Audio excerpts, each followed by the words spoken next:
This channel does not promote any violent, harmful, or illegal activities. All content provided by this channel is meant for an educational purpose only.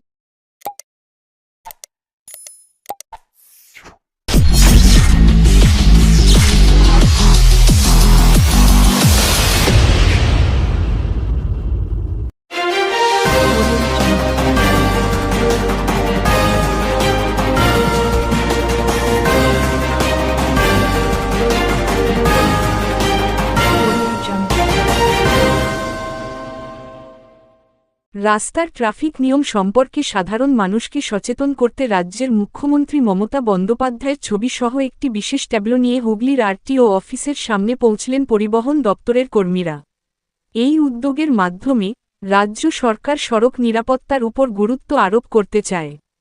RTO অফিসের কর্মকর্তারা এবং কর্মীরা জনসাধারণের মধ্যে সচেতনতা বৃদ্ধির জন্য লিফলেট বিতরণ করেন। এ বিষয়ে হুগলি আরটিও অফিসার সুদীপ্ত মজুমদার জানিয়েছেন, রাজ্যের পরিবহন মন্ত্রী স্নেহাশিস চক্রবর্তী কলকাতার বিশ্ব বাংলো থেকে ট্যাবলো বহনকারী গাড়িটি ফ্ল্যাগ অফ করেন। আজ এটি হুগলিতে পৌঁছেছে। এটি বিভিন্ন জায়গায় ঘুরে মানুষকে রাস্তার নিরাপত্তা সম্পর্কে সচেতন করবে। তিনি আরও বলেন, কিছু নির্বাচিত কলেজ ছাত্রদের ট্রাফিক নিয়ম সম্পর্কে সচেতন করা হবে।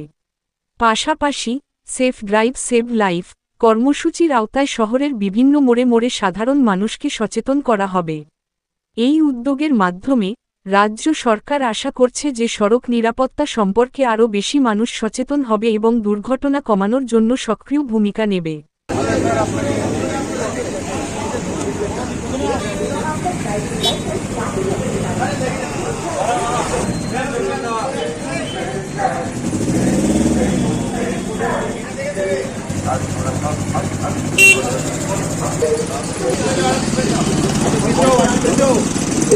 গাড়িটা বেরিয়ে যাবে করে বেরিয়ে হতে পারে।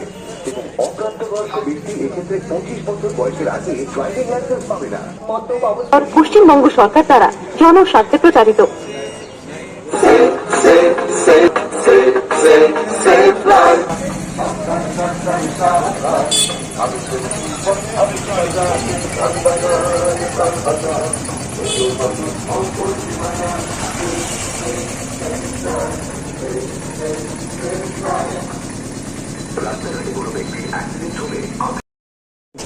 পরিবহন মন্ত্রী গত 22 তারিখ 4টে ট্যাবলো কলকাতা বিশ্ব বাংলা থেকে ফ্ল্যাগ অফ করেছেন।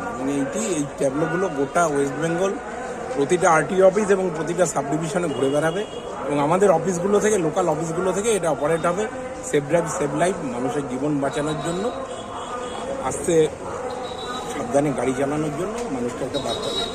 এই প্রচেষ্টা ট্রান্সপোর্ট ডিপার্টমেন্টের পক্ষ থেকে। এর আগে আমরা দেখেছি যে সেফ ড্রাইভের জন্য একটা অন্য ধরনের কর্মসূচি, এবার এই ট্যাবলোর মাধ্যমে মানুষকে এবার ট্যাবলো দেওয়া হচ্ছে। এরপরেও আমরা আরও কর্মসূচি রেখেছি, যে কর্মসূচিগুলো যাবে আমরা কলেজে যাব, 4টে কলেজে অন্তত অ্যাটলিস্ট প্রোগ্রাম করার আমাদের আছে। এছাড়াও রাস্তায় বিভিন্ন রকম আরও সাইনেজ দেওয়া যাতে মানুষ সাবধানে গাড়ি চালায়। এছাড়া ড্রাইভার, খালাসি, এদের হেলথ চেক আপ ক্যাম্প এগুলো করা হবে। এরকম প্রপোজাল আছে যেগুলো নেক্সট ইয়ারে করা হবে। 25 এটা কি পরিবহন দপ্তর থেকে? পরিবহন দপ্তর থেকে। হুগলির সর্ব জায়গায় কি এটা ঘুরবে? এটা একদম ঘুরছে, শ্রীরামপুর চন্দননগর হয়ে এখন চিচুড়া এসছে, এরপরে এটা আরামবাগ হয়ে হলদিয়া চলে যাবে। রুট ডাইরেকশনটা দেওয়াই আছে, কলকাতা হুগলি হয়ে এখন হলদিয়া যাবে। মানে গ্রামীণ এলাকাও বিভিন্ন প্রত্যন্ত যেখানে গ্রাম সেখানেও কি এই ট্যাবলেট একদম যাচ্ছে, টোটাল রাস্তাটা ধরে যাবে। হুগলি তো টোটালটাই গ্রামীণ এলাকা, এই রাস্তা ধরে যাবে, 17 নম্বর রুট ধরেইও যাবে। শুধু গাড়ি ঘুরবে না, লিফলেটিং এর ব্যবস্থা? হ্যাঁ, লিফলেটেরও ব্যবস্থা আছে। লিফলেটগুলো আছে গাড়িতে, এই লিফলেটগুলো দিন আছে গাড়িতে। মাইকের প্রচারের মূল উদ্দেশ্যটা কি? শুধু মূল উদ্দেশ্য মানুষকে সতর্ক করা যাতে সে সাবধানে রাস্তায় চলে। আমাদের রাজ্যে অ্যাক্সিডেন্টের পরিমাণ অনেক কমে গেছে। সেফ ড্রাইভ সেভ লাইফের প্রচারের জন্য অ্যাক্সিডেন্টের পরিমাণ অনেক কমে গেছে। এইগুলো হচ্ছে আমাদের লিফলেট দেওয়া হয়েছে, এতে প্রত্যেকটা জিনিস দেওয়াই আছে, কী করতে হবে কী করতে হবে না, ডুজ অ্যান্ড ডোন্ট। যে সেফটি বেল্ট বা সিট বেল্ট ইউজ করা, গাড়ির দরজা খুলে দাঁড়ালে গাড়ি দাঁড়ালেই তবে দরজা খুলুন, অনেক কিছু দেওয়া আছে এর মধ্যে। এটা জনসাধারণকে দেওয়া হবে যাতে সে অন্তত নিজের জীবনটা বাঁচানো প্লাস রাস্তায় পথ চলতে অন্যের জীবনটাও বাঁচে। এটার জন্য কতদিন চলবে? যত ঘুরে বেড়াবে এই সপ্তাহটা দিস উইক এই উইকটা পর্যন্ত এটা চলবে।